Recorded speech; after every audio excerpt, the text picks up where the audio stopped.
जैसा सबको पता है कि दुर्घटना घटी, हमारे बीच से हमारा लाडली जनप्रतिनिधि आदरणीय गजेंद्र सिंह जी चले गए, हमें आज उपचुनाव का सामना करना पड़ रहा है। 2008 से 13 में जब मैं एमएलए बना था फर्स्ट बार, तो आदरणीय गजेंद्र सिंह जी मेरे साथ में राजस्थान की विधानसभा में थे, फिर उनको मंत्री पद से भी नवाजा गया।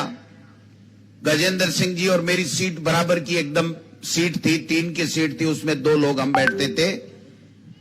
गजेंद्र सिंह जी हमेशा आपके कल्याण के लिए, आपके विकास के लिए, अपने क्षेत्र के लिए, अपने लोगों के लिए हमेशा चिंतित रहते थे, प्रयत्नशील रहते थे। राजस्थान की विधानसभा में अपनी आवाज उठाते थे। माननीय मुख्यमंत्री जी हो चाहे मंत्री हो, तमाम अपने इलाके के लिए हमेशा उन्होंने कोई कोर कसर नहीं छोड़ी। और आपके आशीर्वाद से जब इस बार राजस्थान में दोबारा कांग्रेस की सरकार बनी, उसके बाद से जितने, चाहे कोरोना में ले लीजिए, सड़कों की बात कर लीजिए, पानी की, चिकित्सा की, शिक्षा की, सभी क्षेत्रों में अभूतपूर्व कार्य हुए। और हिंदुस्तान में राजस्थान की सरकार का जो कोरोना मैनेजमेंट था वो नंबर 1 रहा। ये मैं नहीं कह रहा, जनता भी कह रही है और मोदी जी ने भी इस बात को सराहा है। जो विकास के काम बनाजी वापस छोड़ के चले गए, इस दुनिया में नहीं रहे, हम सब की जिम्मेदारी है, सरकार की जिम्मेदारी है कि उनके अधूरे सपनों को पूरा करें।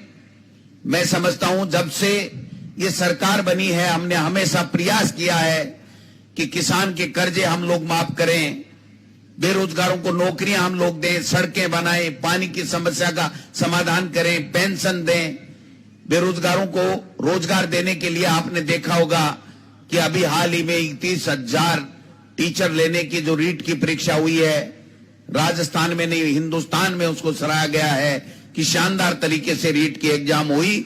लोगों ने आगे बढ़कर के खाना खिलाया, सरकार ने फ्री में आने जाने का व्यवस्था की। लेकिन कुछ लोगों के रोजगार देने से तकलीफ होती है भारतीय जनता पार्टी के, वो कुछ लोग इस प्रकार के प्रोपेगेंडा करने का काम कर रहे हैं कि रीट की परीक्षा दोबारा करा दो, ये करा दो। हमारी सरकार ने, माननीय मुख्यमंत्री जी ने एक ही बात कही कि आप प्रमाण दीजिए, हम एसओजी से जांच करवा रहे हैं, अगर एक भी दोषी व्यक्ति होगा तो पकड़ा जाएगा, उसको सजा मिलेगी। लेकिन हमारे 31,000 घरों में राजस्थान में हम रोशनी करेंगे, हम वो खुशियां लौटाएंगे जिनकी कई सालों से कोरोना के कारण से हम एग्जाम नहीं करवा सके।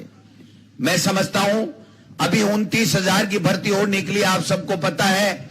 व्याख्याता की 6,000 के लगभग की भर्ती निकलने वाली है, 10,000 कंप्यूटर अनुदेशक की भर्ती निकलने वाली है, सेकंड ग्रेड की 10,000 के लगभग भर्तियां अभी इसी महीने में निकलने वाली हैं। हमारी सरकार ये चाहती है कि हमारा नौजवान जो बेरोजगार है, जो नौकरी के लिए तलाश कर रहा है, उसको नौकरी मिलनी चाहिए। पहली बार राजस्थान में आपने देखा होगा कि पहली बार राजस्थान में सुप्रीम कोर्ट से एसएलबी ली गई, हाई कोर्ट से वापस रिट ली गई और हमारे बेरोजगारों को रोजगार देने का काम हमारी सरकार ने किया है। लेकिन कुछ लोग इस तरह का भ्रम फैलाने की चेष्टा कर रहे हैं। 29,000 की भर्ती जल्दी निकलने वाली है और माननीय मुख्यमंत्री जी ने, मैं शिक्षा मंत्रालय का जिम्मेदारी मुझे अभी तक दे रखी है, इन्होंने कहा कि डोटासरा जी, आप यहाँ के जो बच्चे हैं, हमारे उधर के बच्चे हैं, उनको 3rd ग्रेड के टीचर्स को, और जो टीएसपी और नॉन टीएसपी की बात है उसका भी समाधान हमारी सरकार को करना है।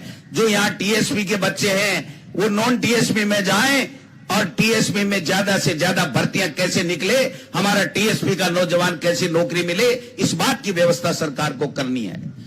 3rd ग्रेड के ट्रांसफर भी हमको करने हैं, नीतियां बन चुकी हैं। मैं आपसे निवेदन करना चाहता हूं कि चाहे वो शिक्षक वर्ग हो, चाहे यहाँ के नौजवान बेरोजगार हो, चाहे किसान हो, चाहे दूसरे दलित हो, चाहे छोटे व्यापारी हो, सबकी समस्या का समाधान करने का बीड़ा हमारे मुख्यमंत्री जी ने और हमारी सरकार ने उठा रखा है। गजेंद्र सिंह जी को सच्ची श्रद्धांजलि देने के लिए आप सब लोग एकत्रित हुए हो। हम सबको संकल्प लेना पड़ेगा कि आने वाला चुनाव स्वर्गीय चाहे गुलाब सिंह जी सत्ताऊ साहब हो, चाहे स्वर्गीय गजेंद्र सिंह जी साहब हो, उनको श्रद्धांजलि का चुनाव है। उनको श्रद्धांजलि देकर के हम उन दोनों नेताओं के, महान नेताओं के अधूरे सपनों को पूरा करने का काम करेंगे। आज हम सब लोग आपके बीच में हैं।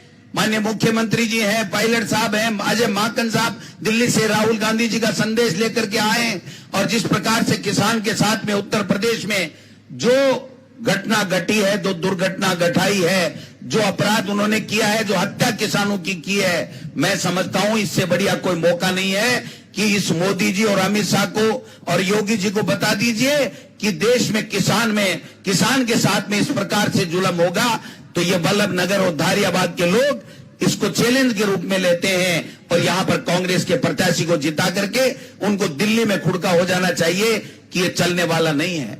आज सुप्रीम कोर्ट कह रहा है कि कोई गिरफ्तारी नहीं कर रहे हैं, और अभी सुप्रीम कोर्ट ने आज कहा, मैं अभी देख रहा था, सुप्रीम कोर्ट ने कहा कि पहली बार योगी सरकार इतनी बेशर्मी कर रही है कि अपराधियों से अन्य विनय कर रही है कि आप पधारिए, हम आपसे पूछताछ करना चाहते हैं। इससे बड़ी शर्म की कोई बात हो नहीं सकती है। इसलिए महाराणा प्रताप की इस जन्मभूमि पे मैं आप सबसे आग्रह करने के लिए आया हूं कि आदरणीय प्रीति जी सख्तावत को भारी मतों के साथ जिता करके राजस्थान की विधानसभा में भेजिए। जो अधूरे सपने गजेंद्र सिंह जी के हैं, गुलाब सिंह जी के रह गए हैं, जो विकास के काम आपके कमी रह गई है, उसको पूरा करने की जिम्मेदारी हम मंच पर बैठे हुए माननीय मुख्यमंत्री जी और तमाम मंत्री और साथियों की है।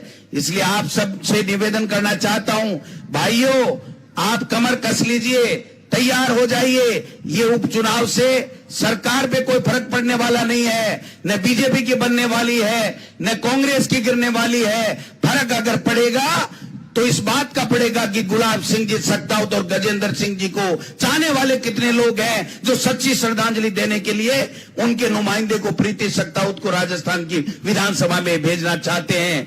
सरकार को मजबूती मिलेगी। जब सरकार को मजबूती मिलेगी तो आपके सारे काम होंगे, चाहे वो किसी भी विधानसभा क्षेत्र का कोई भी काम होगा। और मैं आपको दावे के साथ कह सकता हूं, ये जितने मंत्री, संतरी, मुख्यमंत्री जी बैठे हैं, वल्लभ नगर में एक भी काम की कमी नहीं रहने देंगे। विकास की गंगा बहेगी। इन्हीं शब्दों के साथ में आप भारी संख्या में आए, कमर कस लीजिए, मुंह तोड़ जवाब दीजिए इस भारतीय जनता पार्टी को। इनकी जो नेक नीति ठीक नहीं है, इनकी किसानों के प्रति जो दोगली नीति है, और जिस प्रकार संवैधानिक संस्थाओं को ये लोग खत्म कर रहे हैं, उनको अगर बचाने का काम करना है तो कांग्रेस पार्टी को हाथ के निशान के ऊपर वोट दे करके प्रीति सख्तावत तो भारी मतों से जिता करके, और 2 तारीख को जब रिजल्ट आए तो ढोल नगाड़ों के साथ में पूरे मेवाड़ का मान सम्मान और गौरव बढ़े। इन्हीं शब्दों के साथ आपने बुलाया। धन्यवाद। जय हिंद।